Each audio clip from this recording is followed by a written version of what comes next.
Hey guys, so in this video, I wanted to show you just a fast forwarded version at the beginning here of what we have planted.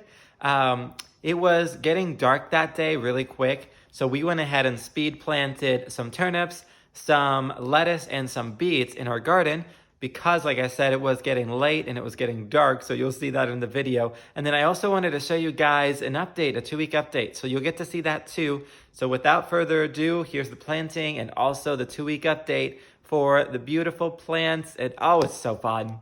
Enjoy.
Hey guys, so I'm filming this video on the same day I filmed the other video. So if you see the same clothes that we're wearing for multiple videos, we're trying to batch our videos so that we can get a lot of content out for you guys, because right now is planting time for a lot of the cool weather crops.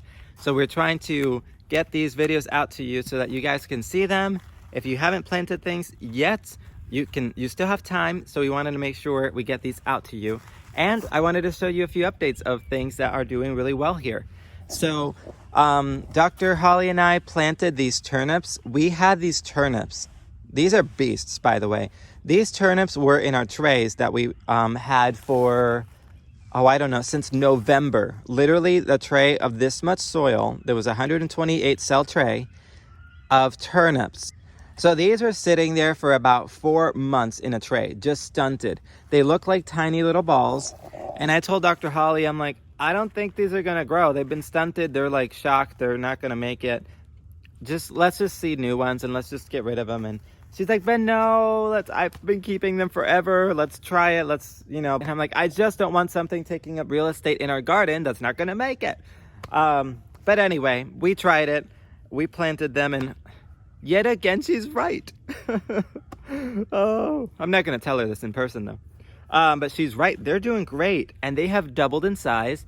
So if you see the video here, you can see when we planted them, they didn't look so happy. They didn't look so great. The little turnips were already starting to form, which you don't want yet when you're planting turnips out. But it's an experiment, and they're turning green. They have new growth. Let me show you a close-up. Look at this, guys. So this is a turnip right here. It's starting to form a bulb, but look at the growth in the inside of these. We have lots of beautiful turnips here that have beautiful green growth, and they're making it. So I'm excited because I love turnips. Some people don't, but I love them. And then here's an update on the peas. You can see these peas are looking beautiful. Just beautiful. They're happy. They're crisp and hardy because of the cool weather. You guys see here these little hairs right here. Those are the tendrils. This is what will wrap around this cattle panel, the tendrils, and then they'll start to make their way upstairs there, climb up, and then they'll start making peas. But they have tendrils forming everywhere, which is exactly what you want. So all these peas here are doing excellent. We got peas all the way down the line. These lizards are loving life, by the way. I see them everywhere. By the way, did you know, if you see lizards in your garden, first of all, it's a good thing. But second of all, it means that you have a chemical-free environment that is hospitable for them to come, because they eat a lot of the bad bugs early in the spring, specifically because this guy's green. He's got no tan. Hello, little lizard. You're welcome to stay here. I won't scare you. So turnips, really, they're so easy. They just love cool weather. We grow turnips here in the south all winter long. They're a cool weather crop. If there's a frost, they don't mind. They'll just hang out. They love it. They get sweeter, actually, when you have colder temperatures. So in the fall, we will plant these in the ground, and we will have them all winter long. So you'll see this year, this fall, we'll show you, but we will plant many of our beds filled with turnips. So you can excuse our mess right here. We're filling up with soil. That's some peat moss. Still finishing up burning some beds. We have a few left to do. If you haven't seen how we burn our beds, check out that video. And then this is the garlic bed. Let me show you. Look at this. Do you guys remember the garlic video that we did? Look at this progress. They've all come up. They're beautiful. And we're starting to get a tiny amount of weeds, like that right there. A little weed. So I'm going to start pulling those sometime to not let them get root. But man, we got garlic coming up. That's so exciting. Okay guys, so I have uncovered our lettuce beds. We planted multiple. We eat a lot of lettuce, and if we have extra, we love to give it away because it's so easy to grow and it's just prolific. And my favorite part, it just looks beautiful in the garden. So if you buy lettuce from our nursery, you know that it comes usually in little plugs or 6-packs. And essentially the same way that we plant lettuce is how we sell it. Because I love to plant lettuce from transplants, which a lot of people even commercially will do. They don't seed lettuce because they're trying to grow big heads and they want to know how much lettuce they have. So they don't usually seed lettuce. In a home garden setting, you could absolutely seed it, broadcast the seed, and then just keep it watered and it'll come up. I don't really love to seed it like that. I just love to start it and then put the plugs in. I don't know. I just like to see the neat and tidy little rows, and I like to space them out how I like to, because then I know that I'm going to get a good yield. It's gonna be easier to harvest. I don't have to thin out. Not that you have to thin lettuce out. It can grow like that, kind of like grass. But anyway, it's just my own preference. We've done it that way for years, and that's how we like to do it. But so as you saw in the video, we are planting the lettuce. You saw how small it is. This is only 2 weeks since we planted that lettuce, and now you can see the quick growth that lettuce has. We can already start harvesting from it. Look at this beautiful lettuce. And my voice may sound intense because this is an intense matter. Look how beautiful this is. I love it. It grew so big. And you can see some leaves here, especially the bottom leaves, have a little they're slightly yellow. Why is that? When you plant lettuce, when we planted lettuce, sometimes it can get a little bit of transplant shock.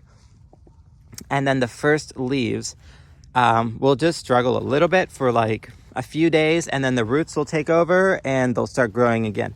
These leaves were the first leaves that were on this plant when we planted. These are the ones that were slightly shocked, and then we had some cold weather, so they were more susceptible. But as you can see here, this lettuce could care less. All you need to do is just pick out the outer leaves, clean this guy up, and then you got a brand new, perfect, beautiful lettuce. But honestly, it's fine. So when you plant lettuce, especially if you buy it in transplants and you transplant it, just know that that day and a few days later, it'll look a little wilty, a little sad, and that's perfectly normal, and then it'll pick itself back up. Before you know it, this is going to be a mass of color. You're not going to see any dirt. And here is a row of garlic that we planted. So this is the garlic we planted before it's all come up. Look how pretty. And we had one row left over. So this is garlic. We put this flag here to let people know this is planted. Do not mess with this bed. And then here you can see this beautiful, I believe this is green lettuce. It's one of our favorites because look at this rosette. When it grows, it looks like a rose. It doesn't even look like lettuce. It's just beautiful. Very tight habit, and then it'll grow and get big. The leaves will get bigger. as it continues to grow. And I just love how it looks when it's like beautiful chartreuse green against the purple. It's gonna look beautiful, and we're gonna have a ton of lettuce, which we eat a lot. So all of this is that purple green lettuce.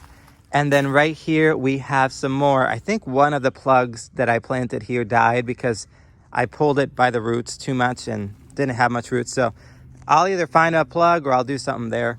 But this is the same, I believe it's the same variety as there. I just mixed it so that it looks fun. But honestly, lettuce is so easy to grow. Grow it now in the cool weather, but then in the summer we switch to varieties that can take more heat. So like Muir lettuce, M-U-I-R lettuce. There's Cherokee lettuce that can take more heat, and a few other varieties. However, we make sure to plant lettuce in the shade. That's a big tip. Here, I didn't plant the lettuce in the shade because I don't plan on this lettuce lasting me until summer. Once this lettuce fades out, I'll plant some more lettuce for summer back here in these beds, because that's where we get the shade in our garden. And keep them wet all the time. Water the leaves with cold water in the summer, and you'll be able to have successful lettuce in the summer. So pick varieties that are heat tolerant, which we always do. When we sell them in our nursery, you'll see heat tolerant lettuce. We're always trying to carry the things that you plant for that season, because we want you guys to be successful. We're not trying to give you plants that are out of season, right? So plant heat tolerant varieties, keep them cool and moist, and plant them in the shade. Lettuces can do fine in the shade, kale, leafy greens, stuff like that. So they're very easy to plant. We plant them in a mixture of compost and peat moss in our raised beds. We plant all of our veggies in raised beds because we can control the soil. It's so much easier to plant in raised beds than trying to do it in the ground.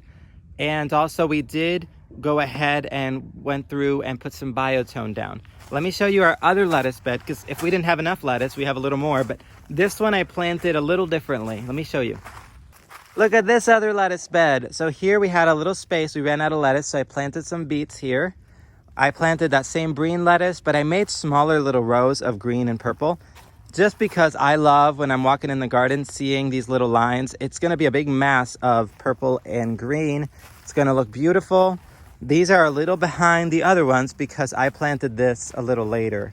Same plants, I just planted them later, and they haven't taken off like those. But you can see that mass of beautiful color, and then this mass. And the last thing about lettuce I did not talk about was spacing of lettuce. I just showed you the lettuce beds because I am so enthralled and like, they're so pretty. But I didn't really tell you about the spacing of lettuce. So let me show you this bed because you can see the spacing a little better. So if you go on Square Foot Gardening, like in Google, and you search Square Foot Gardening, you can see the spacing for lettuce. Lettuce is so forgiving when it comes to spacing. We plant our lettuce fairly tight. It depends how you want to grow your lettuce. If you want to grow your lettuce like head lettuce, meaning you literally chop the whole plant off and you eat the whole head, which honestly is not the best method to do as a home gardener, because most home gardeners, you just want to harvest of lettuce all season long. So you're not going to want to just chop the head of lettuce. That is what commercial farmers will do.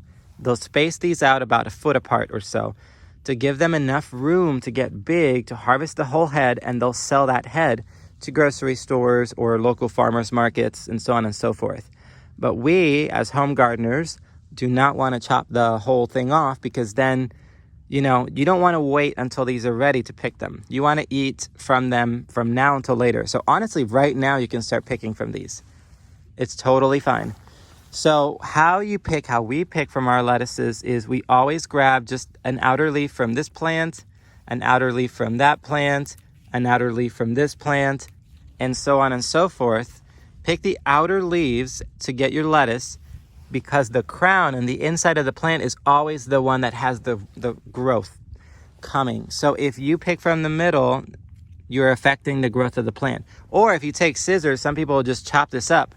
You can do that, but it stresses the plant. You can only chop it like that once or twice, and then it'll bolt. It'll go to seed because it stresses out the plant. So the better way to do it is just pull the outer leaves one by one around there. Once these get bigger, it'll be so easy because the leaves will be huge. Right now, this is like a spring mix type size lettuce. But once they're bigger, it'll be so much easier. Also, the spacing, plant them about the same as the beets. 4 to 6 inches apart is what we do. And then before you know it, this whole thing will be filled up. You won't even see soil.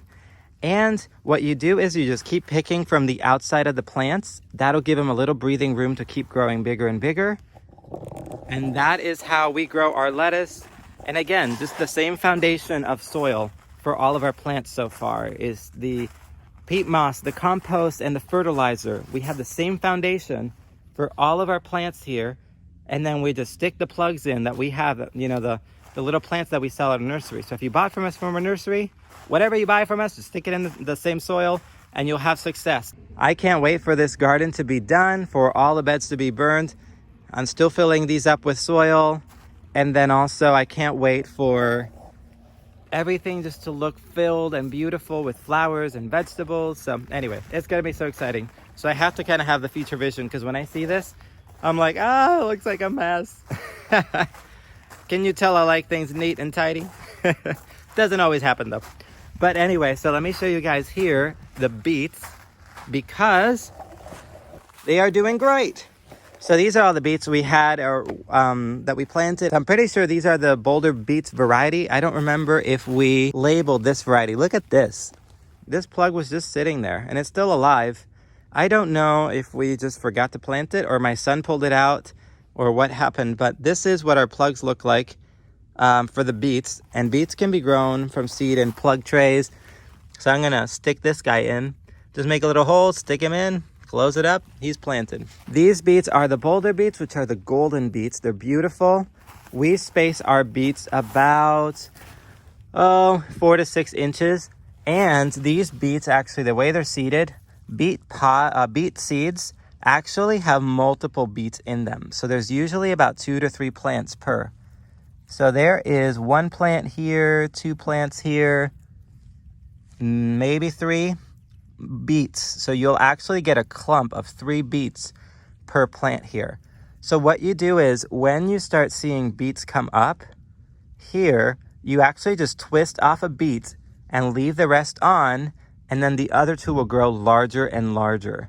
Charles Dowding, if you've seen him on YouTube, he does some excellent videos on growing beets this way, where they're multi-sown, meaning there's multiple beets per space. And you can see here we spaced ours every 4 to 6 inches apart or so. We're not really exact when it comes to spacing that way, but this has worked for us greatly. We sprinkled some biotone fertilizer on these beds.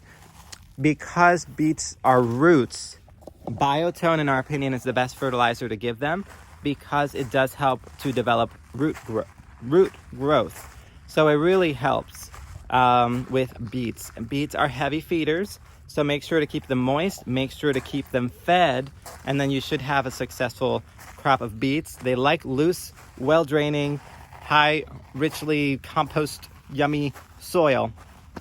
If you give them that, they'll be happy. You'll have good beets. As I'm eating this lettuce, I just thought of something.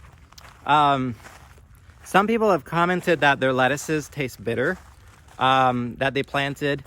And that's usually that they're stressed. If lettuce is stressed, or if you have it in a full sun location and it's getting too much sun, the lettuces will taste bitter because they don't like it. They're bitter because they're not happy.